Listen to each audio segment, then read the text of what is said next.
Om Swastiastu. Perkenalkan, nama saya Nindra Novianti dengan NIM 210214224 dengan absen 17 dan rekan saya. Perkenalkan, nama saya Niwayang Melani dengan NIM 21020143337 dengan absen 38 dan rekan saya.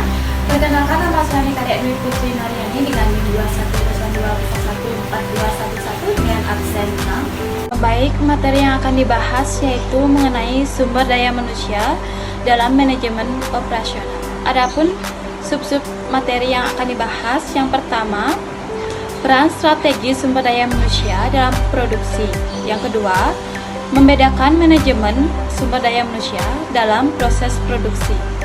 Yang ketiga, ada elemen desain pekerjaan, analisis pekerjaan, kualifikasi karyawan yang diperlukan, dan lingkungan kerja yang diperlukan. Yang keempat, ada metode analisis pekerjaan, meliputi proses flowchart dan motion study. Dan yang terakhir, job design dan kepuasan kerja karyawan. Yang pertama, ada peran strategi sumber daya manusia dalam produksi. Manajemen sumber daya manusia adalah suatu proses pengatur hubungan dan peranan sumber daya yang dimiliki oleh masing-masing individu pegawai secara efektif dan efisien, sehingga dapat digunakan dalam pencapaian tujuan bersama antara perusahaan dan juga pegawai itu sendiri. Strategi manajemen sumber daya manusia diterapkan untuk melaksanakan kegiatan rekrutmen, pengolahan, pengarahan, penilaian kinerja bagi pegawai yang bekerja dalam perusahaan. Strategi manajemen sumber daya manusia melibatkan pengembangan yang konsisten terhadap praktek yang selaras melalui program dan kebijakan untuk memfasilitasi pencapaian tujuan strategi organisasi. Strategi manajemen sumber daya manusia berawal dari perencanaan kebutuhan tenaga kerja, pentingnya manajemen yang efektif dari tenaga kerja sebagai sumber keunggulan kompetitif. Misi ini mendorong akademisi untuk mengembangkan kerangka kerja yang menekankan peran strategik dari fungsi sumber daya manusia. Sumber daya manusia sebagai faktor produksi yang paling penting. Sumber daya manusia merupakan faktor produksi yang paling penting dari beberapa faktor produksi yang lain karena manusialah yang memiliki inisiatif atau ide, mengorganisasi, memproses, memimpin semua faktor produksi. Yang dimaksud dengan kerja di sini adalah segala kemampuan dan kesungguhan yang dikerahkan manusia, baik jasmani maupun fisik, untuk mengolah kekayaan alam, baik untuk kepentingan pribadi maupun kelompok. Dengan kata lain, yang dimaksud dengan istilah tenaga kerja manusia bukanlah semata-mata kekuatan manusia untuk mencangkul, menggergaji, bertukar, dan segala hal kegiatan fisik lainnya. Materi yang kedua yaitu pendekatan manajemen sumber daya manusia dalam proses produksi. Metode pendekatan manajemen sumber daya manusia yaitu pendekatan mekanis, pendekatan paternalis, dan pendekatan sistem sosial. Pendekatan mekanis. Pendekatan mekanis adalah tenaga manusia yang dapat tergantikan dengan tenaga mesin untuk melakukan pekerjaan.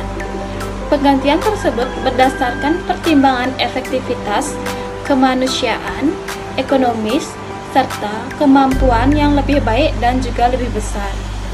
Seperti pabrik minuman berkarbonasi menggunakan mesin untuk melaksanakan proses produksi, mulai mencampurkan bahan hingga mengemasnya yang biasanya diperoleh oleh manusia. Pendekatan mekanis ini akan mengakibatkan timbulnya masalah sebagai berikut. Yang pertama, pengangguran teknologi. Mekanisasi berarti bahwa pekerjaan yang dilaksanakan dengan metode padat karya menjadi metode utama modal. Penggantian metode kerja ini akan mengakibatkan banyak pekerjaan yang kehilangan pekerjaannya. Sebab tenaga satu mesin dapat menggantikan pekerjaan dari banyak orang. Yang kedua, keamanan ekonomis. Maksudnya di sini, ketika seseorang karyawan takut di PHK, sehingga dia kehilangan pekerjaan yang mengakibatkan kehilangan pendapatannya. Ketidakpastian pekerjaan karena mekanisasi, apalagi usia yang tanggungannya yang semakin berat, maka perasaan semakin tidak aman dalam arti ekonomi. Jelasnya, keamanan ekonomis ini selalu menghantui perasaan kurang aman, takut di PHK akibat dari mekanisasi ini. Yang ketiga, organisasi buruh. Organisasi buruh ini berkembang dan semakin kuat dengan tujuan utama melindungi kepentingan buruh dari pelakuan yang sewenang-wenang oleh majikan atau manajer serta ditunggangi oleh unsur-unsur politis dari golongan-golongan tertentu. Seperti sebuah organisasi mengadakan suatu kegiatan besar di lingkungannya, ketua dan anggotanya saling bekerja sama demi lancarnya acara tersebut. Ketua organisasi ikut terjun dalam persiapan selama acara hingga selesainya acara. Sehingga ketua organisasi dia tidak malu melakukan pekerjaan-pekerjaan kecil dan anggotanya juga tidak sungkan meminta bantuan ketuanya. Yang ketiga, pendekatan sistem sosial. Pendekatan sistem sosial memandang bahwa perusahaan atau organisasi adalah suatu sistem yang mempunyai sifat kompleks yang juga beroperasi dalam suatu lingkungan yang kompleks juga dan biasanya disebut sebagai suatu sistem yang beroperasi di luar. Manajer mengakui dan menyadari bahwa tujuan organisasi atau perusahaan baru akan tercapai jika terbina kerjasama yang harmonis antara sesama karyawan, bawahan dengan atasan, serta terjadi interaksi yang baik di antara semua karyawan. Pemikiran ini didasarkan pada adanya saling ketergantungan, interaksi dan keterkaitan di antara sesama karyawan. Baik, selanjutnya akan dipaparkan oleh teman saya. Dipersilakan. Materi yang ketiga itu ada elemen desain pekerjaan, analisis pekerjaan, kualifikasi karyawan yang diperlukan dan lingkungan kerja yang diperlukan. Analisis pekerjaan dan desain pekerjaan. Analisis pekerjaan akan memberikan informasi mengenai uraian pekerjaan, spesifikasi pekerjaan, dan evaluasi pekerjaan. Bahkan dapat memperkirakan pengoyak-ayaan atau peluasan pekerjaan dan menjedarkan pekerjaan pada masa yang akan datang. Dengan demikian dapat dipahami bahwa analisis pekerjaan adalah upaya perumusan, pengajian, dan penetapan semua jenis pekerjaan yang ada dalam suatu organisasi untuk mencari informasi tentang apa saja pekerjaan yang harus dilakukan atau dilaksanakan, bagaimana cara mengerjakannya, serta mengenai apa tujuan pekerjaan itu dilaksanakan. Setelah mendapatkan informasi mengenai pekerjaan melalui analisis pekerjaan, maka selanjutnya organisasi dapat menyusun uraian pekerjaan atau job description atau job specification dan menetapkan standar presentasi kerja.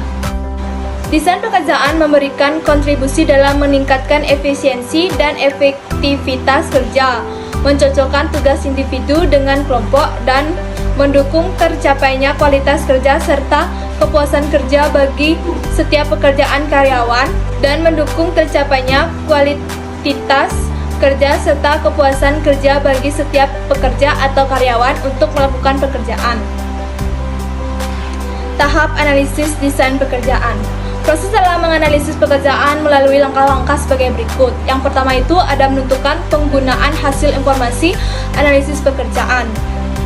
Informasi hasil analisis pekerjaan dipergunakan untuk menetapkan job description, job specification, dan job evaluation dalam pengadaan pegawai. kedua ada mengumpulkan informasi tentang latar belakang. Penganalisisan harus mengumpulkan dan mengkualifikasikan data meninjau informasi latar belakang seperti bagian organisasi, bagian proses, dan uraian pekerjaan. Pengumpulan data dilakukan dengan metode penelitian, deskriptif, analisis, survei, sensus, dan simpel.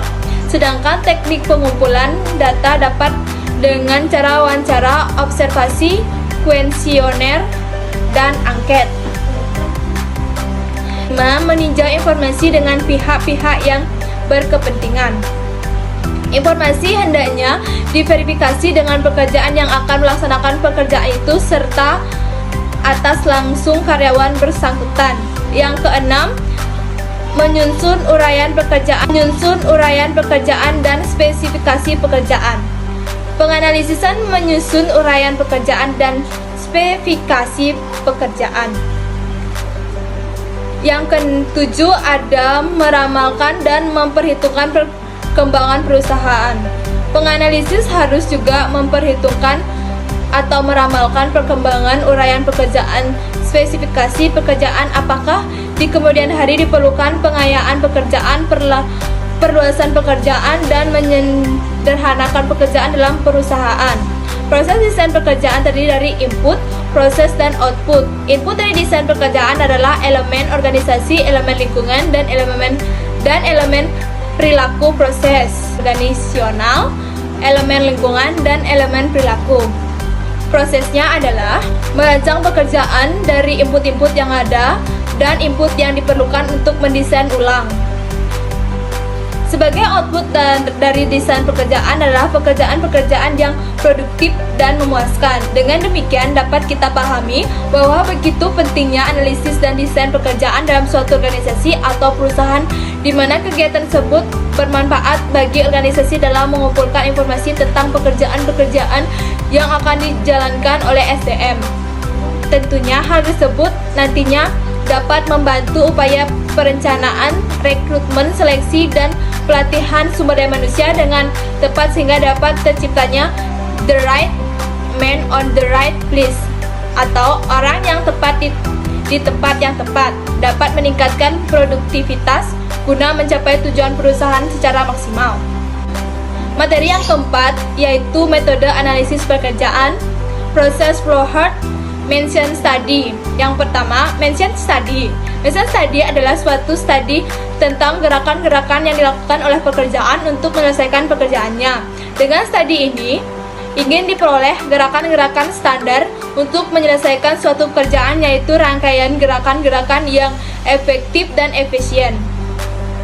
Studi mengenai ini dikenal sebagai studi ekonomi gerakan, yaitu studi yang menitik beratkan pada penerapan prinsip-prinsip ekonomi gerakan. Pada awalnya, mention study digunakan hanya untuk hal-hal yang sangat spesifik dan dalam ruangan lingkupan yang sangat sempit saja. Mention study sangat penting bagi industri karena akan sangat berhubungan dengan perencanaan kapasitas yang akan membantu dalam menentukan tingkat output dari operasi suatu industri. Mention study akan berorientasi tentang peningkatan produktivitas, sedang time study memiliki orientasi tentang pengukuran produktivitas. Mention study adalah sebuah pembelajaran sistem dari sistem pekerjaan dengan tujuan yang pertama, mengembangkan sistem dan metode yang lebih baik. Pada umumnya, penentuan sistem dan metode yang digunakan dalam sebuah industri sangat bergantung kepada tujuannya. Misalnya, dalam sebuah manufaktur memproduksi barang, sebuah bank melayani transaksi dengan nasabah, penjualnya susu sapi dari peternakan, dan sebagainya. Setelah itu dilakukan pendekatan pengangkatan peningkatan produktivitas dengan cara problem solving dan sebagainya. Yang kedua, ada menentukan standar waktu. Mention study digunakan untuk mengukur standar waktu normal yang diperlukan operator terlatih dan pengalaman pada kecepatan normal. Standar waktu tersebut seringkali digunakan untuk perencanaan dan penjadwalan kerja sampai perkiraan biaya produksi termasuk biaya buruh. Yang ketiga ada melatih operator. Agar seluruh perencanaan bekerja dengan baik, operator perlu mendapatkan pelatihan. Hal ini biasanya diakomodir oleh atasan dan pejabat teratas perusahaan. Akan tetapi, belakangan marak lembaga profesional yang bergerak dalam hal training seperti ini, sering dengan perkembangan teknologi yang memaksa pemakaian alat-alat industri modern dan pemesinan. Pekerjaan yang dibutuhkan dalam industri skala besar semakin sedikit. Saat ini yang lebih dibutuhkan adalah operator yang dapat menjalankan berbagai peralatan dan mesin-mesin industri sehingga upah yang harus dibayar kepada pekerja dapat ditekan seiring semakin sedikitnya pekerjaan yang dibutuhkan. Hal ini dapat dicapai dengan memberikan pelatihan-pelatihan agar standar yang diharapkan dapat tercapai sehingga efektivitas dan efisiensi kerja dapat diperoleh. Yang kedua, proses flow chart. Peta kerja merupakan alat komunikasi yang sistematis dan logis untuk menganalisis proses kerja mulai awal sampai akhir. Melalui peta kerja akan diperoleh informasi yang diperlukan untuk memperbaiki metode kerja. Informasi tersebut antara lain adalah benang kerja berupa gambar kerja jumlah, spesifikasi material, dimensi ukuran pekerjaan, dan lain-lain. Informasi yang lain yaitu macam proses yang dilakukan, jenis dan spesifikasi mesin, peralatan produksi, dan lain-lain. Juga diperoleh informasi tentang waktu operasi untuk setiap proses atau elemen kegiatan dan total waktu penyelesaian serta kapasitas mesin. Informasi-informasi yang didapatkan melalui peta. Informasi-informasi yang didapatkan melalui peta kerja antara lain: benda kerja berupa gambar kerja, jumlah dan spesifikasi material, dimensi atau ukuran pekerjaan, dan lain-lain. Yang kedua, macam proses yang dilakukan, jenis dan spesifikasi mesin, peralatan produksi, tooling, dan lain-lain. Yang ketiga, waktu proses, waktu standar untuk setiap proses atau elemen kegiatan disampaikan, total waktu penyelesaiannya. Yang keempat, ada kapasitas mesin atau kapasitas kerja lainnya yang dipergunakan untuk mempermudah proses analisis. Biasa digunakan peta proses, antara lain peta aliran proses. Yang pertama itu ada peta aliran proses atau flow process chart. Peta aliran proses adalah suatu peta yang menggambarkan suatu aktivitas baik produktif maupun yang tidak produktif yang terlibat dalam proses pelaksanaan kerja. Peta ini hampir sama dengan peta proses operasi, hanya saya di sini lebih mendetail dan lengkap. Yang kedua, diagram aliran atau flow diagram. Diagram aliran pada dasarnya persis sama dengan peta aliran proses, hanya saja desain penggambaran dilakukan di antara gambar layout dari fasilitas kerja. Di sini simbol-simbol ASME dan nomor-nomor aktivitas masing-masing digambarkan. Tujuan pokok dalam penggambaran flow diagram adalah untuk mengevaluasi langkah-langkah proses dalam situasi yang lebih jelas. Di samping tentunya bisa dimanfaatkan untuk melakukan perbaikan-perbaikan dalam desain layout fasilitas produksi yang ada. Baik, di sini saya akan melanjutkan materi yang kelima, yaitu job design dan kepuasan kerja karyawan. Desain pekerjaan atau job design merupakan faktor penting dalam manajemen, terutama manajemen operasi, karena selain berhubungan dengan produktivitas, juga menyangkut tenaga kerja yang akan melaksanakan kegiatan operasi perusahaan. Oleh karena itu, perusahaan perlu memiliki suatu sistem kerja yang dapat menunjang tercapainya tujuan perusahaan secara efektif dan efisien, yang dapat merangsang karyawan untuk bekerja secara produktif, mengurangi timbulnya rasa bosan, dan dapat meningkatkan kepuasan kerja. Desain pekerjaan terkadang digunakan untuk menghadapi stres kerja yang dihadapi karyawan. Perancang pekerjaan atau job design adalah proses menentukan tugas-tugas spesifik untuk dikerjakan, metode yang dipakai dalam menjalankan tugas, dan cara pekerjaan yang bersangkutan berhubungan dengan pekerjaan lain dalam organisasi. Berdasarkan definisi di atas, maka dapat disimpulkan bahwa job design adalah proses menentukan pekerjaan yang harus dilakukan untuk sebuah posisi secara penyelesaian tugas dan keterkaitan dengan pekerjaan lain. Para penyusun desain pekerjaan harus mempertimbangkan beberapa hal berikut, yaitu perluasan tugas meliputi pemberian tugas yang lebih besar secara horizontal, di mana pekerjaan tambah itu berada pada tingkat kecakapan dan tanggung jawab yang setara dengan pekerjaan semula. Yang kedua, pengayaan tugas mencakup penambahan tugas dengan tanggung jawab yang lebih tinggi seperti perencanaan dan pengendalian. Yang ketiga, yaitu perputaran tugas, melakukan penukaran tugas antara pekerja secara periodik untuk menghindari seseorang bekerja secara menonton mengerjakan tugas yang sama setiap hari. Perputaran tugas ini memberikan kesempatan kepada pekerja untuk memperbanyak pengalaman dan memungkinkan seseorang pekerja untuk menggantikan pekerjaan lain yang tidak masuk. Kepuasan kerja karyawan. Karyawan merupakan bagian terpenting dalam suatu organisasi atau perusahaan.